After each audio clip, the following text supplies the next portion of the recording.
Imagine a man so feared on the high seas that an entire empire wanted him dead.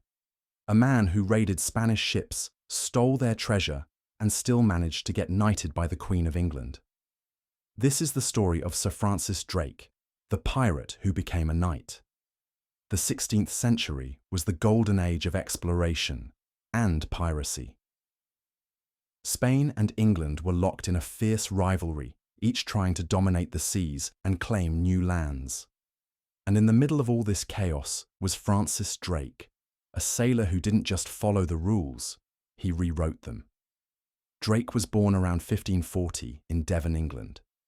He wasn't from a wealthy family, but he had something more valuable than gold, an unshakable ambition.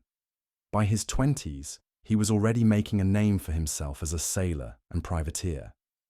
Now, what's a privateer, you ask? Basically, it's a pirate with permission. If you had a fancy letter from the Queen, you could attack enemy ships and keep a share of the loot. Totally legal, as long as it wasn't English ships you were raiding. Drake's favorite target, the Spanish. And oh boy, did he give them a headache. Spain controlled vast amounts of wealth from the Americas, gold, silver, and spices flowing back to Europe in massive treasure ships. Drake saw this as an opportunity. He raided Spanish ports, ambushed their galleons, and made off with unimaginable riches.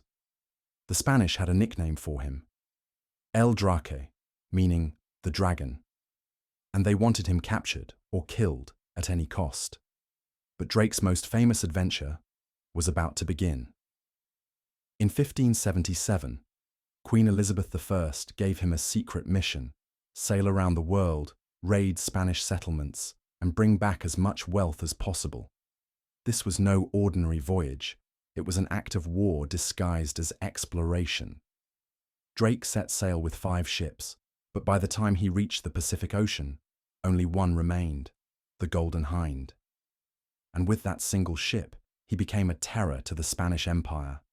He attacked ports along the coast of South America, captured treasure-filled ships, and even claimed a piece of California for England, calling it Nova Albion.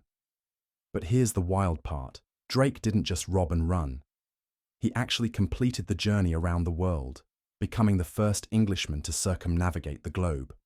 And when he returned to England in 1580, his ship was overflowing with stolen Spanish treasure. Queen Elizabeth was so impressed that she personally knighted him on the deck of the Golden Hind. Imagine that. One of the most notorious pirates of the era, now Sir Francis Drake. But his story doesn't end there. When Spain finally had enough of England's meddling, they launched the mighty Spanish Armada in 1588, a fleet of over 130 warships sent to crush England once and for all. And guess who played a key role in stopping them? That's right, Sir Francis Drake. Using daring hit-and-run tactics, fireships, and expert naval strategy, he helped defeat the Armada, marking one of England's greatest naval victories. Drake's life was filled with danger, adventure, and controversy. To the English, he was a hero. To the Spanish, he was a villain.